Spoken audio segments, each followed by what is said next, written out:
casa espírita, a maioria vem pela dor, pelo sofrimento, muitas não, mas o fato é que quando você entra numa sala para tomar um passe, ou que você inicia um tratamento, você vem então buscando uma libertação. Só que nós precisamos cada vez mais entender que tudo que está ao nosso lado está ao nosso lado por nossa própria responsabilidade. Então, os nossos pensamentos, os nossos sentimentos, aquilo que falamos, emana para o universo uma vibração, uma energia.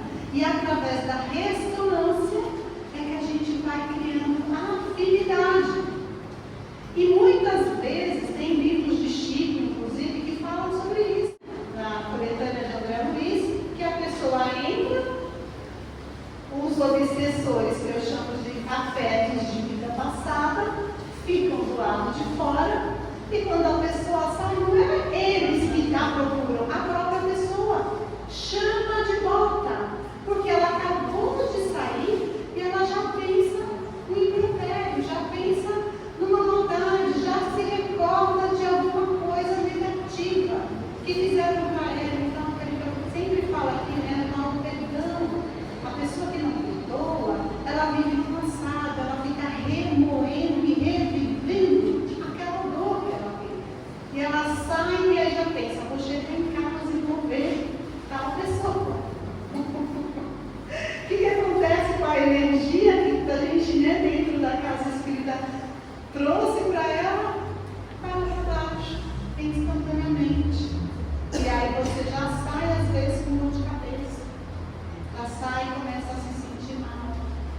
Por quê? Porque você mesmo atraiu esses espíritos, né, para a sua vida. Muitos são realmente os nossos afetos das outras vidas, por isso tem uma reencarnação que, através da lei de causa e efeito, pagaram um pouquinho das dívidas que acumulamos em outras vidas. Mas também tem três características de obsessor. Uma é esse obsessor que eu falo que é o nosso afeto de outras vidas, ou seja, são pessoas que no passado, em outras encarnações, nós amamos, nós nos relacionamos e por algum motivo, pela nossa imperfeição, nos traímos, nos matamos, nos subjugamos e, obviamente, eles ainda também, pela imaturidade espiritual, não perdoam e vêm nos perseguir. Mas existem outros dois tipos, que são os espíritos afins, que ficam conosco por afinidade e que muitas vezes até pensam que estão nos ajudando. Por quê? Porque eles estou com uma vontadezinha de cair na cachaça.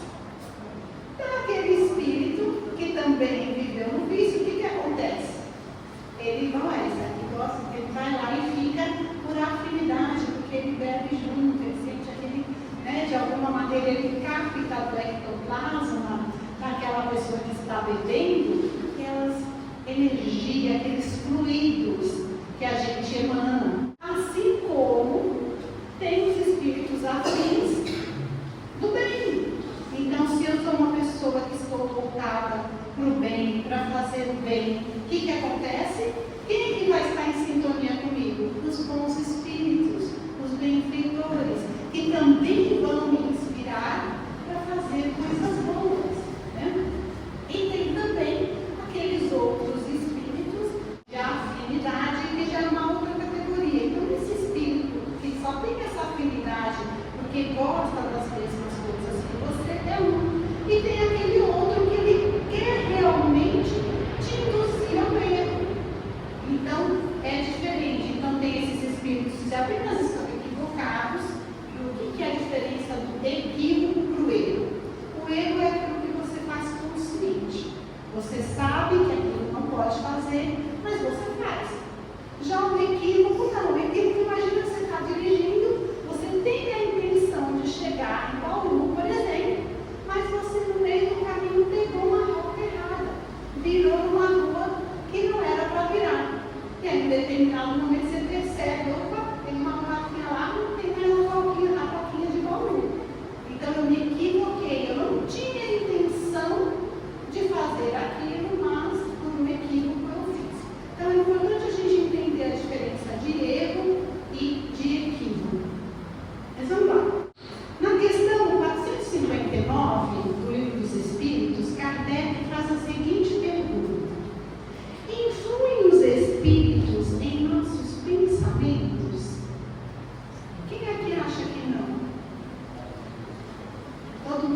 Entende que os espíritos influenciam? Olha só a resposta de Kardec, que chega a ser chocante. Muito mais do que pensais. De ordinário, são eles que vos dirigem. Como é que fica o livre-arbítrio se são os espíritos que estão nos dirigindo? Poderia parecer, para quem não estuda um pouquinho mais a doutrina, que tem alguma coisa errada. Como que é o espírito que está me dirigindo e eu sou ter um livre-arbítrio? Então, numa outra questão, Kardec vai perguntar por que Deus permite que os espíritos nos influenciam, que é a questão 466, nos influenciem para o mal. A influência não é domínio. Se a pessoa não deseja o mal, não o fará. Mas se você deseja o mal, lembra que eu falei da sintonia? Por sintonia, vai atrair espíritos que te influenciam a realizar aquilo que você deseja. Os espíritos podem, sem dúvida, influir os pensamentos e as ações dos homens, mas não as obrigam. De acordo com sua elevação, eles sugerem boas ou más coisas. A responsabilidade dos homens permanece, pois se o espírito sugere o mal, o homem pode sempre resistir e escolher o bem. Então, vai existir aqueles espíritos que realmente vão estar ali querendo que a gente faça o mal. Não sei se alguém aqui assistiu o filme ou leu Os Mensageiros, que é a segunda parte da obra Nosso Lar. Tem um momento lá que o dono da casa espírita vem a falecer e tal, e a filha estava já com aquela ideia de se sentir abandonada, porque meu pai morreu, porque ele me abandonou, e com uma ideia já de suicídio. Então o espírito obsessor, ele chega e começa: vai lá, seu pai te abandonou, as coisas não vão melhorar, daqui para frente vai ser tudo ruim, vai lá, pega aquele veneno de rato, resolve isso, acaba com o seu sofrimento. Então ele estava fazendo o quê? Influenciando, mas a ideia já estava nela. Entende? Então ele não vai colocar na sua cabeça algo que já não esteja. Mas é claro que dependendo do grau que a gente está, realmente eles acabam até nos dominando. Por isso Jesus nos disse o quê? Orai e vigiai. Vigiai os nossos pensamentos, né? Eu sou terapeuta quântica, eu sempre falo isso. Existe na física quântica, a gente fala muito da lei da ação e reação, que no espiritismo não é diferente, a lei de causa e efeito. A gente precisa lembrar que o nosso pensamento é uma ação. Na palestra anterior que eu dei, que foi justamente sobre lei de causa e efeito, eu trouxe várias passagens dos livros de Kardec, para mim, inclusive, foi uma surpresa quando eu fui fazer essa palestra, porque eu estudo física quântica e para mim toda essa questão de frequência, de onda, vinha da bomba atômica para frente. E aí em 1800 Kardec já fala sobre o poder do pensamento, sobre que o pensamento tem uma velocidade muito superior à velocidade da luz. Por quê? Porque frequência não tem essas limitações físicas da matéria, ela vai. Você pensa em alguém aqui agora que está lá na China, a pessoa sente lá. Se você faz uma oração, um pensamento elevado para alguém, onde quer que ela esteja, ela vai receber. Da mesma forma, quando você deseja o mal. Um dia eu estava numa reunião, num grupo de estudo, e uma pessoa falou: porque eu estou dirigindo na marginal e passa aquele motoqueiro que bateu no meu retrovisor e na hora eu desejo que ele morra. Mas depois eu aí ele pergunta: quando você deseja que ele morra, você já está fazendo mal, porque o seu pensamento já foi para ele. Olha a responsabilidade. A gente entende que é um momento de raiva, o cara passou, quebrou seu retrovisor, foi embora. Mas, gente, ele é responsável pelo que ele faz. E nós, pelo que fazemos. E o pensamento é uma ação. Portanto, quando estamos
Eu vi esses dias uma história, eu acho que foi o Jorge Larraque que estava contando uma situação que aconteceu com ele. Ele estava indo almoçar, um amigo, e ele passa por uma rua, na rua do restaurante, e tinha uma senhora, e ele fala, antes ele fala pro colega dele, né? Aí vai rápido que eu estou morrendo de fome.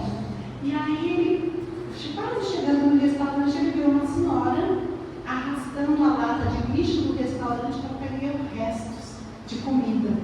Ele fica tocado com aquilo, e o amigo dele fala, faz de conta que você não viu. Ele falou, não tem como, né? Não dá para desver o que eu já vi.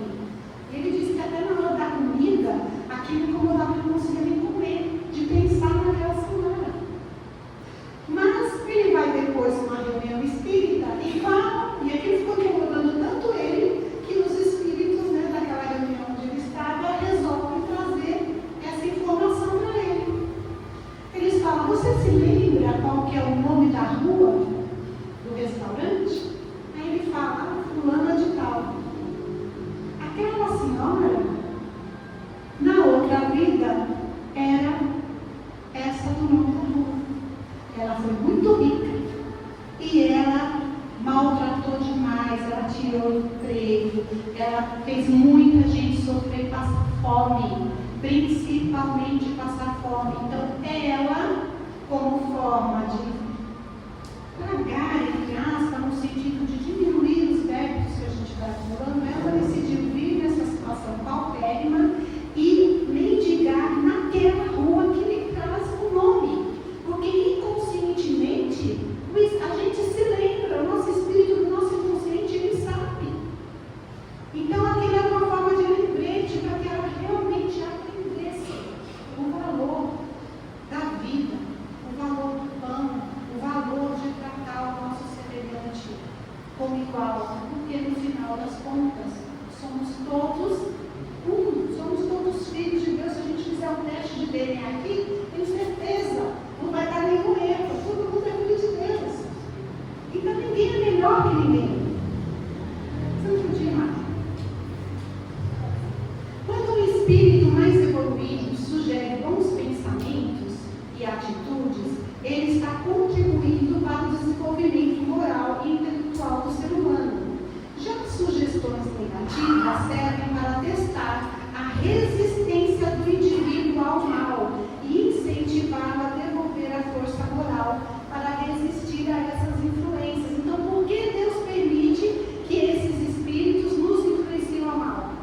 Para nos forjar, para fazer com que a gente faça essa escolher pelo bem. Porque se eu sei que tudo aquilo que eu faço volta para mim, por egoísmo, gente, a gente não deveria escolher o bem, não é verdade? Porque o bem que eu faço, eu estou plantando, o que vai colher? O vizinho. E o mal que eu faço? O mal vai ser o vizinho que vai colher, porque eu não estou aqui de colher o mal. Não tem jeito, é outra lei da semeadura. Não tem jeito, lei de causa e efeito, não tem jeito, é a gente que vai colher. Então, esses espíritos que Deus permite realmente, né, que nos tentem influenciar ao mal, eles estão ali para nos ajudar. Então, até nisso a gente tem que agradecer. Agradecer a eles e orar por eles, porque eles estão nos fazendo bem. Por isso que existe. Não é pelo mal, é para nos fazer o bem, para a gente realmente trabalhar o nosso quê? A nossa moral, trabalhar o nosso progresso, trabalhar a nossa evolução, porque no final nós queremos continuar no mundo de provas e expiações. Onde a gente vai chegar? Existe a lei do progresso. Alguém aqui não sabe o que é a lei do progresso? Dentro do Espiritismo? A lei do progresso é a lei que diz que tudo vai progredir. Não tem como você retroceder. Não dá para você desaprender o que você já aprendeu, nessa como em outras vidas. Né? Você sempre vai empilhando. Só que a gente pode estacionar. Se a gente entrou cabeça dura, a gente já não pode perdoar. Olha um caso muito interessante que eu escutei essa semana. Uma senhora, inclusive lá de Pedro Leopoldo, onde Chico trabalhava. Então ela era muito rica, então ela ajudava muito sempre, fazia doação lousa, sabe? E tudo isso. E aí, em determinado momento, ela começa a ter muitos problemas de saúde, muitas dores, um problema na perna seríssimo. E ela vai no centro, ela frequenta o centro há muitos anos, mais de 25 anos. E um dia ela procura o Chico e traz aquela situação e pede ajuda. Eles levam ela para uma sala, né, de obsessão, e eles conseguem trazer aquele espírito que estava obsediando e conversar com ele. E ele fala: eu realmente odeio, e eu não vou sair de perto dela. Mas eles vão conversando por quê? Porque na outra vida eu era escravo, e ela era minha dona, e ela me maltratou, e ela me amarrou num pote, eu fui comido pelas formigas. As formigas comeram minhas pernas, eu morri sendo comido por formigas. Então, por isso eu estou ao lado dela. Esses espíritos vão conversando, os benfeitores da casa, e chega um momento que esse espírito fala: mas agora, 25 anos que ela frequenta aqui, eu não saio do lado dela, então eu estou escutando tudo que é dito, todas as palestras, todas as mensagens, e eu resolvi que eu quero seguir com vocês, né, e seguir o meu caminho. Eu só peço uma coisa, que ela peça perdão pelo que ela me fez na outra vida. O pessoal da assistência, todo feliz, vai lá, fala: nossa, vamos resolver o problema. E aí eles vão conversar com ela, contam tudo que o espírito falou, o que ela fez na outra vida. Ela é espírita há 25 anos, hein, gente? Não estou falando de uma pessoa que não sabe o que é reencarnação, que não sabe nada disso. Nós somos privilegiados, nós temos um conhecimento que muitos ainda não têm. E quando eles contam tudo, ela fala assim: mas eu não lembro de nada disso. Por que eu tenho que pedir perdão se eu não lembro? Aí eles explicam: mas você sabe, na reencarnação. Ela simplesmente olha para as pessoas, né, da assistência do centro e fala: eu não vou pedir perdão para esse espírito. E aí eles voltam para conversar com o espírito, e o espírito fala: bom, eu poderia já ir com vocês e deixar ela colhendo as próprias decisões, mas ela não vai viver muitos anos, eu vou ficar tormentando ela até o último dia. Lembra que eu falei da escolha, né? Que a pessoa entra no centro e quando sai, já puxa todos os obsessores de novo? Então é isso. Então a gente precisa entender um pouquinho sobre isso. Vamos lá. Isso é importante, gente. Como que a gente, então, se a gente recebe a influência dos espíritos, e na palestra que eu dei sobre lei de causa e efeito, depois eu vou falar alguns trechos dos livros, se vocês quiserem ler e pesquisar sobre isso, sobre o poder do pensamento, sobre como a sintonia funciona, a lei da afinidade e tudo mais. Mas como que a gente pode, então, se nós estamos o tempo inteiro recebendo a influência dos espíritos, como que a gente sabe se um pensamento é nosso ou de um espírito? Alguém tem uma sugestão? Primeiro, se você estava pensando num assunto totalmente diferente, vem de repente uma coisa que não tem nada a ver com o que você estava pensando, você já liga um alerta. Né? Mas o mais importante para a gente não é saber se o pensamento é nosso ou se a gente recebeu de um espírito. É saber o propósito. Aquele pensamento é para o bem? É um pensamento edificante?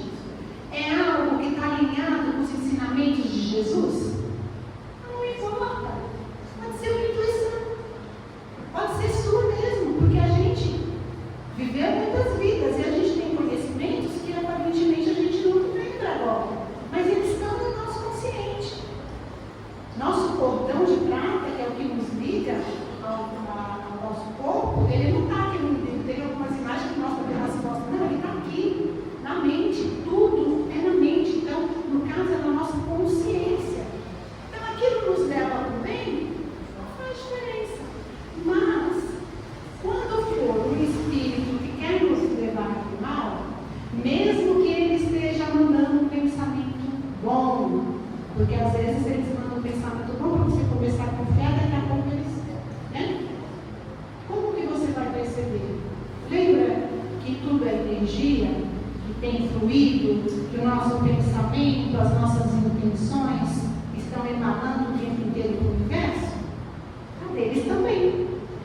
vai sentir a energia negativa. Por mais que seja até uma coisa que você não se sente bem, nós somos a nossa chave, a gente tem esse poder de discernir. Se você toma uma decisão, muitas vezes você está em dúvida sobre alguma coisa, e você pede a Deus, faz uma oração, eleva seu pensamento, e toma uma decisão, quando aquilo realmente foi intuído pelo Espírito, você vai se sentir leve, você vai se sentir bem, independente do que você tenha que dizer ou fazer. Agora, você tomou aquela decisão e te dá aquela dor, aquele aperto no coração, reveja essa decisão antes de pôr em prática. No livro Pensamento e Vida, capítulo 8, na parte de associação, Emmanuel diz assim: o pensamento é uma força ativa que modela a realidade de uma pessoa, pois ao pensar o ser humano emite uma vibração que pode atrair situações, acontecimentos e até mesmo pessoas. O pensamento, portanto, não é apenas um reflexo da mente, mas também uma energia criadora que vai se concretizando no mundo material à medida que o indivíduo se mantém em sintonia com certos tipos de ideias, sentindo, mentalizando, pensando, agindo, nos sintonizamos com todos os espíritos encarnados e desencarnados que vibram na mesma frequência. Hermes Trismegisto, ele traz na filosofia o princípio da correspondência. E aí, no Espiritismo também tem esse princípio. Ele diz o seguinte, inclusive, tem uma passagem de Jesus que eu vou falar para vocês: um fruto largado ao abandono vai apodrecer e atrair vermes, moscas. Nos processos obsessivos é da mesma maneira. A lei de correspondência descreve a ideia de que tudo no universo está interligado e que se as leis que regem os diferentes planos de existência, o físico, o mental e o espiritual, são similares ou correspondem umas às outras. Elas sugerem que o que acontece em um nível, por exemplo, no plano material, tem correspondência com o que acontece em outros planos. Então, o que acontece? Se você está pensando, agindo, guardando esses sentimentos negativos, você está sintonizando com todos os espíritos, encarnados e desencarnados, que estão na mesma direção. Quando você começa a pensar o bem, fazer o bem, desejar o bem para o outro e para quem em primeiro lugar, porque amar é o outro como? A si mesmo. O que acontece? Você não está sozinho. Você também está com toda essa igreja do bem, que é muito maior do que a do mal. E aí você vai receber essa ajuda. E a gente precisa ajudar. E eu quero trazer, só para finalizar, uma parte aqui de Jesus, que ele diz o seguinte, vou só lembrar aqui no comecinho: quem não é comigo é contra mim. Quem comigo não ajunta, espalha. O que quer dizer isso? Aqui no Evangelho dos Espíritos, tem uma parte, eu não lembro agora qual que diz que quando você não faz o bem que poderia, você já está fazendo mal. Não adianta só não fazer o mal com a intenção, eu vou lá e vou prejudicar aquela pessoa. Não. Você não fazendo o bem que pode, você já está fazendo mal. Se você poderia diminuir a dor de alguém e não faz, você vai responder por isso também. E como que a gente vai diminuir o sofrimento ou ajudar alguém? É só com dinheiro? Pode ser. Pode ser com um prato de comida, pode ser com uma roupa. Mas começa com o nosso pensamento. Um dia eu estava na rua e um pedinte, um homem forte, veio pedir dinheiro, oferecendo ajuda, e eu olhei para ele assim e falei: meu, esse cara não podia trabalhar, né? E fui embora. Mas, o que eu fiz? Eu fiz uma prece,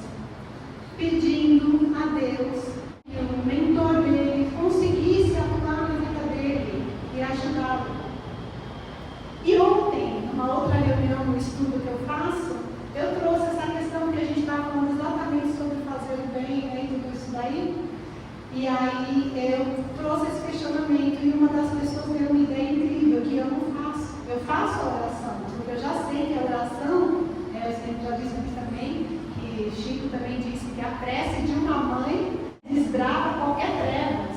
Qualquer prece tem esse poder, né? Porque você se alia com todas essas mentes, com todos os seres encarnados e encarnados no bem. Mas ela falou para fazer a prece assim: faça a prece pedindo para o seu mentor te intuir, te mostrar quando você deve ajudar, seguir o nosso coração. Ficou na dúvida? Leva o pensamento: meu Deus, meu anjo da guarda, meu mentor, devo ou não devo? Vai ser? Preciso abrir a janela e dar um dinheiro? Ou só minha oração? E isso é um processo que a gente vai fazendo até que a gente consegue, então, fazer isso de uma forma mais tranquila. E tem que ficar leve. Não é para ser pesado, é para ser leve. Mais só uma coisinha. Isso é importantíssimo, gente. Eu preciso ver, porque outro dia eu fiz a palestra, mas 3 páginas ficou para trás, tinha coisas importantes, e essa é importantíssima. Quem já ouviu aquele ditado que diz: diga com quem tu andas que eu te direi quem és? E agora, diante disso que a gente acabou de aprender hoje, como que a gente pode colocar esse ditado? Diga-me quem tu és, que eu te direi quem anda com você.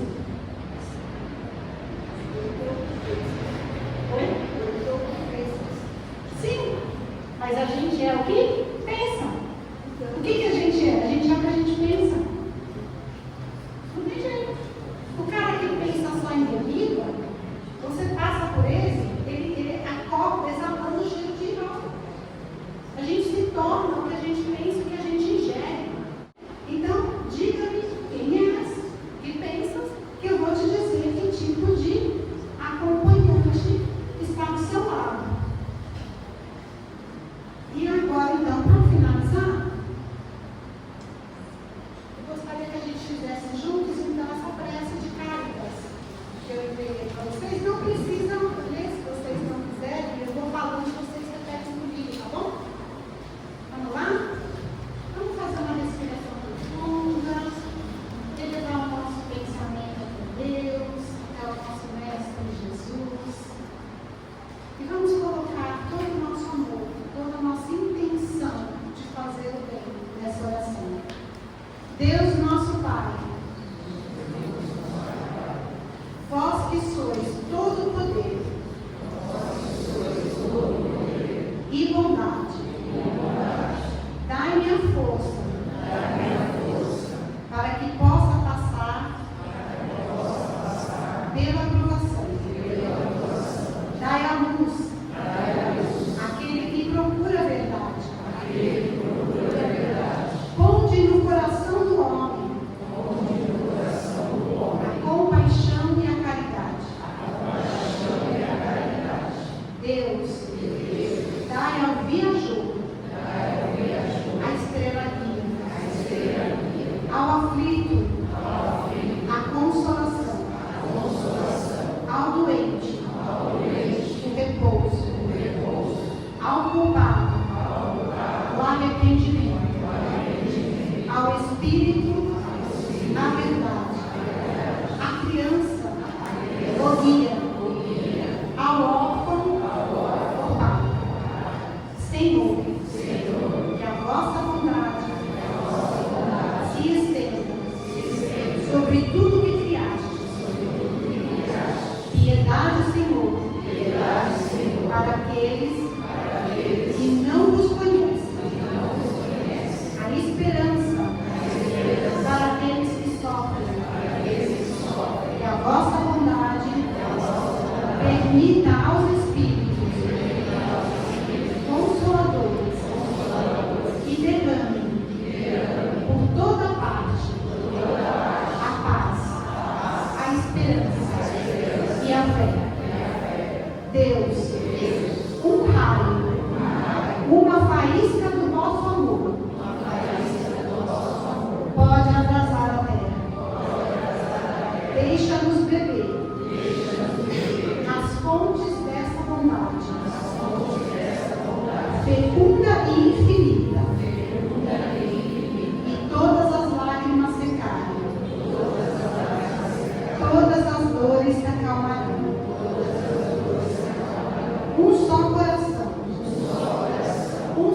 pensamento subirá até vós, como um grito de reconhecimento e de amor, como Moisés sobre a montanha.